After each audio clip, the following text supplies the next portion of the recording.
حضور صلی اللہ علیہ وسلم کے پاس ایک مہمان آ گئے رات کے وقت میں۔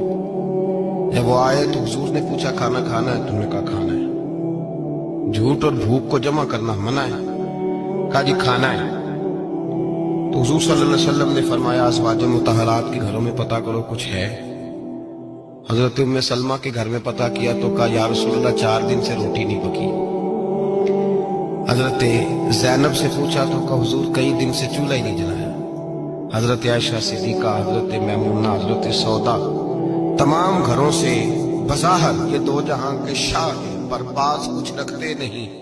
دو جہاں کی نعمتیں ہیں ان کے خالی ہاتھ میں، ہر چیز ہے پر فقر اختیاری ہے، کوئی شے نہ ملی۔ نبی پاک صلی اللہ علیہ وسلم نے مسجد میں اعلان کیا، فرمایا کون ہے جو میرے مہمان کو روٹی کھلائے؟ ان لفظوں کا حسن کوئی حسن والا ہی سمجھ سکتا ہے۔ فرمایا کون ہے جو میرے مہمان کو کھانا کھلائے؟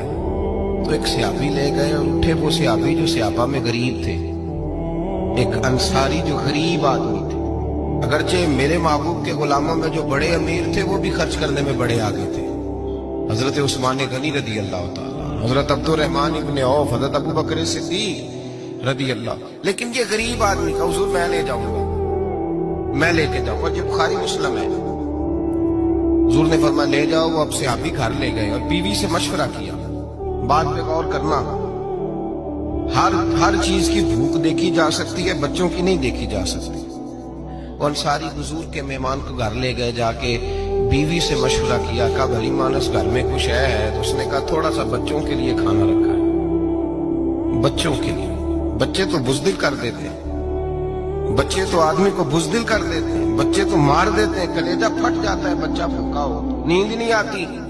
اب صحابی اپنی بیوی سے کیا کہتے ہیں؟ کہتے ہیں بچوں کو بہلا کے سلا دے، اور رسول اللہ کے لیے نہیں، رسول اللہ کے مہمان کے لیے، بھائی نبی پاک کے لیے نہیں، حضور کے تجھ سے در در سے سگ اور سگ سے ہے مجھ کو نسبت، میری گردن میں بھی ہے دور کا پٹکا تیرا، تجھ سے در در سے سگ سگ سے ہے مجھ کو نسبت۔ لمبی بات ہے، بچوں کو سلا دو۔ بی بی نے بچوں کو سلا دیا تو میاں بیوی کا مشورہ ہوا کہ مہمان کے ساتھ بیٹھ کے روٹی کھانا بھی سنت ہے۔ تو اب مہمان کے ساتھ بیٹھ کے کھانا بھی ہے تو کھانا ہے ایک دو آدمی کا۔ اب خاوند اپنی بیوی کو تیار کرتا ہے کہ میں بھی کھانے میں بیٹھ جاؤں گا، تو بھی بیٹھ جانا، اور جب مہمان کھانے میں ہاتھ ڈال لے تو اٹھنا، کہنا وہ ہو دیا تو صحیح کیا ہی نہیں، ابھی بجھ جائے گا، اور جا کے دیا بجھا دینا۔ ہم ہاتھ ہلاتے رہیں گے، مہمان روٹی کھاتا رہے گا۔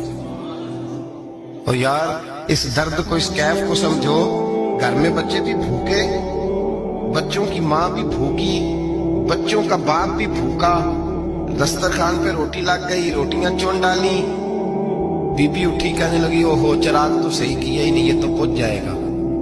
حوصلے مند بی بی جس نے بچے بھوکے سلا دیے، وہ بھوکے سوئے ہوئے بچوں کی بھوکی اماں اٹھی اور اپنے خامند کی تابے داری میں اٹھی، میں گڈی تے ہاتھ ڈور سجن دے، وہ جنج رکھے کون جی رہنا ہے، اٹھی اور اس نے نہ دیا ٹھیک کرنے کے بہانے بجھا دیا۔ مہمان روٹی کھاتا رہا اور رسول اللہ کے نوکر قربانی دیتے رہے۔ وہ روٹی کھا کے سیر ہو کے بستر بچھایا تو سو گیا۔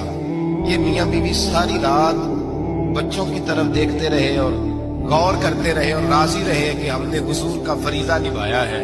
قربان جاؤں محبوب پہ، بے خبر ہو جو غلاموں سے، وہ آقا کیا ہے۔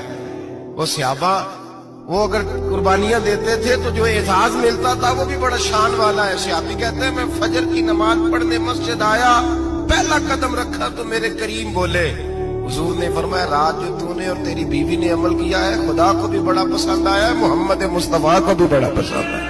اور پھر ایک لفظ اور ہے حدیث میں، ایک روایت میں کچھ جملے اور بھی ہیں۔ حضور نے فرمایا جب تو اور تیری بیوی رات مہمان کے ساتھ احسان کر رہے تھے نا تو عرش کا مالک تمہیں مسکرا کے دیکھ رہا تھا، رب تمہیں دیکھ کے مسکرا رہا تھا، رب تمہیں دیکھ کے مسکرا، تر دامنی پہ شیخ ہماری نہ جائیے، ہم دامن نہ چھوڑ دیں تو فرشتے وضو کریں۔ پر میں وہ مسکرا رہا تھا کہ میرے بندے میرے رسول کی رضا کے لیے کیا کر رہے ہیں۔